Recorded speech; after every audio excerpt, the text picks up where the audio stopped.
We've been explaining for a while, and we know you've been hearing, that all this sifting and sorting of life has caused you to create a vortexual version, a vibrational version. And most of our physical friends, even those who have been listening to us for quite a long time, they really don't accept the realness of this vibrational reality until it manifests.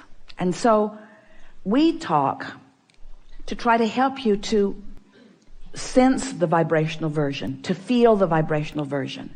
In other words, if we could get you to feel secure even before it manifests, it would manifest faster. Most want it to manifest before they feel secure. But that's going about it backwards. So if we can get you to feel secure, if we can get you to feel in love before the person shows up, the person will show up. But humans think they need a person to be in love with. And we want you to know you can be in love with an idea. You can be in love with the idea of a relationship. You can be in love with the memory of a relationship. You can be in love with that aspect of that relationship and that aspect of that relationship and that aspect of that relationship, which means holding it active in your vibration. And it has to then be realized by you. So this realization recently, the way we are describing it to you, maybe to help you understand it. But since you sometimes don't accept the vortexual version, then the grid version isn't easy to follow either, but we're going to give it to you anyway. Everything you want is vibrationally gathered, all the cooperative components in your vortex. And it is ready to reveal itself to you. And the reason that we're using the word reveal or realize is because you are going to be the interpreter of it. In the same way that sweet bird was the interpreter of a message from Jerry to Esther. There are interpreters all around that are ready to interpret the message to you. Humans, we're not just talking about birds. We're talking about experiences. We're talking about financial forces. We're talking about ideas that flow to you. There's all kinds of manifestation that occurs once the vibration of your grid, which means your practice day-to-day vibration, is closer to the vibration of your vortex. It just has to be, you see. And you've lived pieces of that.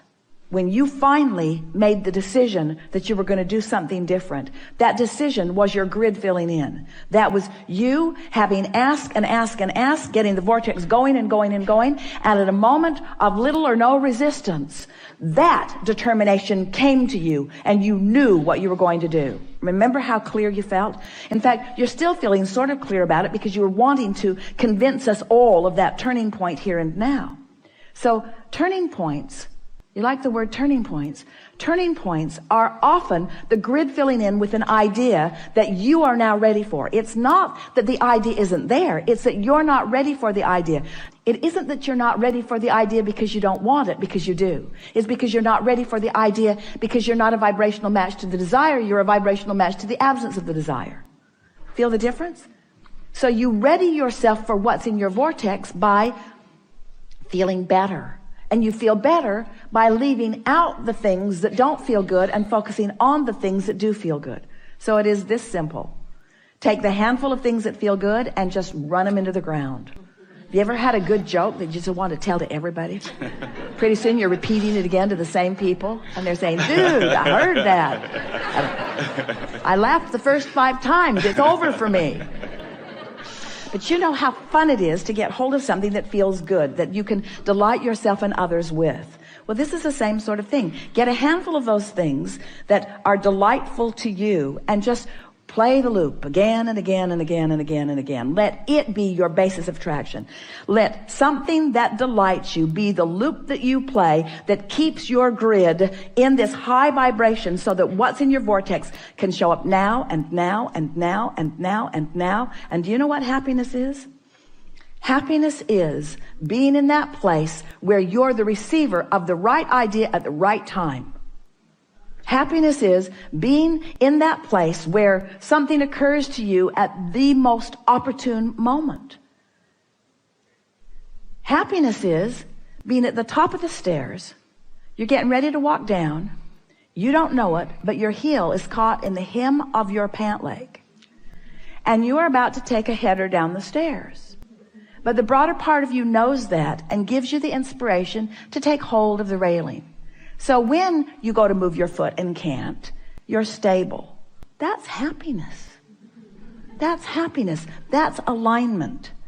Happiness is moving in traffic and having an impulse to take this exit for no good reason other than you feel like it, or even taking it even though you didn't really mean to, because you turned your driving over to your higher power for a moment and you missed the traffic jam, or you missed the traffic congestion as a result of an accident. All kinds of things like this are happening to you all day, every day.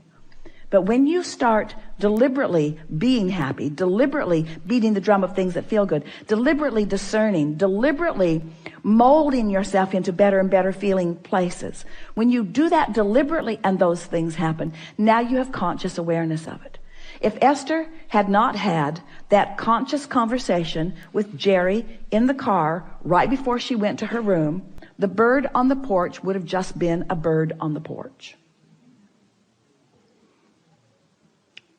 But it wasn't just a bird on the porch. She would have missed that if she had not been vibrationally up to speed. You see what we're getting at? So much of your world wants to chalk those kinds of rendezvous, coincidences, which is incidences that cooperatively combine. They want to call them coincidences in the attitude of luck or fate or chance. They don't understand that it's cooperative components coming together. In other words, people who are looking at things like that are wanting to call them happenstance, and we want to call them creation. And so when you get clear-minded like you are, and you understand how far you've come, and you have, and you realize how powerful your desire is, and it is, and then you deliberately focus upon the strongest desire that you have, which you spoke when you first sat down here, to be happy, to be happy, to be happy, to be happy. To be happy, meaning to be in alignment, meaning to be in control of my own thoughts, meaning to be in control of my own vibration, meaning to be in vibrational concert with the source within me, meaning to be in vibrational concert with everything that I put into my vortex, meaning right here, right now, being in alignment so that I will be the interpreter, the manifester, the realizer of the best that could happen in this moment. That's happiness. This moment, and this moment, and this moment, and this moment. It's not saving up for a vacation. It's not putting up with all this stuff. It's not going to work all week long doing stuff I don't want to do so that I can get some money, so that I can finally go do something that I do want to do. Because when you get there to do what you do want to do, you're not happy because you haven't been practicing happy at work. You're not going to be happy on that vacation if you're not happy at work while you're earning the money to go on vacation. Are you? Don't you get on vacation and don't you just complain, it's too short? It's too short. I don't get to do this often enough. My flight was delayed. The weather wasn't good. In other words, you can't get there from there. You get to happy from happy. Well, Abraham, that helps a lot. So you're telling me that if I get happy, I'll be happy. Let me write that down.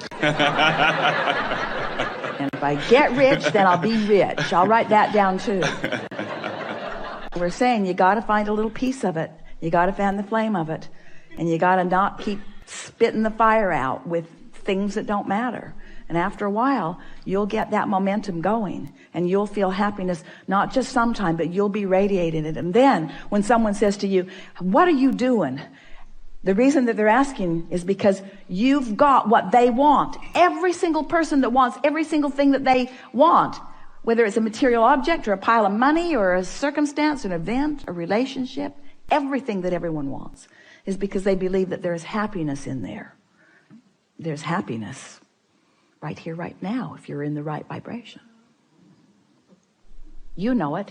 Haven't you ever gotten into that zone, that frequency, where everywhere you turned, something good happened? Esther says that's what it's like hanging around with Barbara. She loves traveling with Barbara because it's happy everywhere. They walk up to a very controlling, very official at the airport. And she's barking at everyone. A man made the horrific mistake of letting his toe step over the line by an inch. And she put him in his place, "Sir, step back." He did, and he didn't like it. And Esther thought, "Ooh, that was harsh and unnecessary."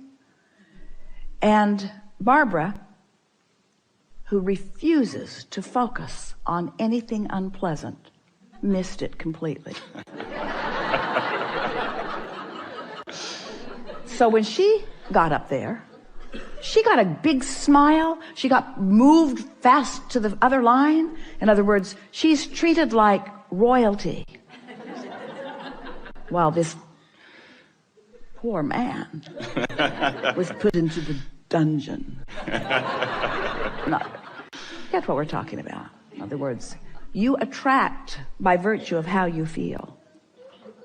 We know we've been taking a bit of long time here, longer than we promised at the beginning, but it's so worth contemplating. How happy am I? How happy can I be? How good can I feel? What's the best feeling thought that I can find right now? What's working in my life? What's working out? What do I remember that felt good? What's happening right now that feels good? How general do I need to be? You can always find something to feel good about. And when you do, and when you make that your habit, then the actualization of it, the realization of it, the manifestation of it is so pronounced in your experience that people will be flocking to you and saying, "What is your secret?" And you'll say, "I'm happy." And they'll say, "I know that, I can see that. That's why I'm asking you what your secret is." And you say, "No, I was happy before I was happy." And they'll say, "Well, that doesn't make any sense at all." And you'll say, "Well, I purged unhappy thoughts from my experience by focusing on happy thoughts." "Well, what do you mean?" "Well, I didn't actually purge them. I just started emphasizing the happy thoughts. I started making lists of positive aspects. I counted my blessings. I learned that in church. I counted my blessings one by one. And the more I focused upon them, the more that vibration was mine. And the more that vibration was mine, the more law of attraction put me in the vicinity where I could realize it. So life isn't happening to me. Life is happening from me. I'm emanating the signal to which all life is responding. So when I get up in the morning, I decide, how's this day going to feel? I'm going to feel intuitive. I'm going to feel inspired. And I'm going to feel connected. And I'm going to feel vital and alive. And I'm going to feel happy. And I'm going to feel confident. And I'm going to feel kind. I'm going to feel loving. And I'm going to be at the top of my game. I'm going to feel innovative. I'm going to feel energized. I'm going to feel invigorated. I'm going to feel inspired, but I'm going to feel inspired moment by moment. I'm going to feel guided. I'm going to feel worthy. I'm going to feel deserving.